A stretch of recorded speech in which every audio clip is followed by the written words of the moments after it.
I'm canning ground beef today. I really like having canned meat in my pantry. I don't have to defrost anything. It's already pre-cooked. All I have to do is heat it up. Also, I don't have to worry about my freezer going out and taking my meat with it, and I don't have to worry about if the power goes out. I know that my meat is going to stay preserved. So I've started with 10.5 pounds of hamburger. You don't have to do that much. You just need enough for at least 2 jars worth, which would be 3 pounds worth. Otherwise, this recipe is all per jar. You just need the 2 jars so that if you pressure can it, it'll be right, because you need at least 2 quart-sized jars in the pressure canner to be safe. My first step is to place this on the stove and brown my hamburger. The reason for this is that the meat has already been cut up, so all of those cut up sides have actually been exposed to bacteria, so it increases the safety of the meat by browning it first. So now that my hamburger is nicely browned, I'll add it to my quart-sized jars. I like to use a slotted spoon, so if there's any fats in there, that they'll drain right out. Mine is pretty lean. If it was really fatty, then I would just go drain it separately, but this is really all I need for mine. My brother has Longhorns, and they don't really produce that much fat. I'll fill my jars up to 1 inch of headspace, which is the space from the top of the food to the top of the jar. I really like to use the canned hamburger when I'm making spaghetti or maybe soft tacos. It's just so easy.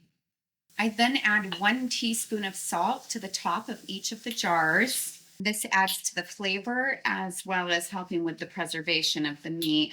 But if you did have a sodium intolerance, then you could decrease it. And then I'll use hot water to get it up to that 1 inch of headspace. And now I'll use a wooden chopstick to debubble my jars. This is just so that if there's any air bubbles that are trapped in there, that they'll be released. I usually go down around the outside and then maybe 1 time in the middle. The next step is to use vinegar on a clean cloth to wipe off the rim of the jars.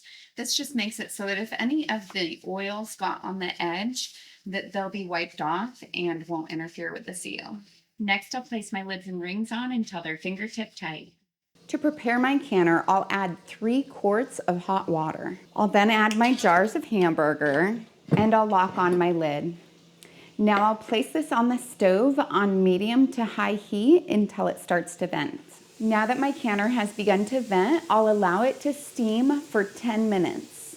Now that the 10 minutes has elapsed, I'll place my weight over the vent and the pressure will start to rise. As the pressure rises, I'll begin to decrease the temperature because I want it just past 11 pounds of pressure for me. Once it gets past 11 pounds of pressure, I'll set my 90-minute timer. And if at any point during the process it drops below 11 pounds of pressure, then I'll need to start my 90-minute timer again. Now that the processing time has elapsed, I turn off the heat and allow the pressure to drop down naturally. Now that the pressure gauge says 0 and the pressure indicator is down, I'll remove my weight. That's just kind of a safety feature, so if there's any additional pressure still in there, it would be released at that time. Then I'll unlock my lid and remove it, being sure to take it off away from me, and then I'll let the jars cool for 10 minutes. Next, I place them on a heat-resistant surface about 1 to 2 inches apart. This is just so that it can cool down quickly. I'll leave them undisturbed for 24 hours. Then I'll check to see if they have a good seal. I know that they have a good seal if the center has depressed down. If it's sealed well, I'll remove the ring, wash them with hot soapy water, and store them in a cool, dry, dark location, like my pantry, for the next 1 to 3 years. If for some reason it didn't seal, I would put it in the refrigerator and use it right away.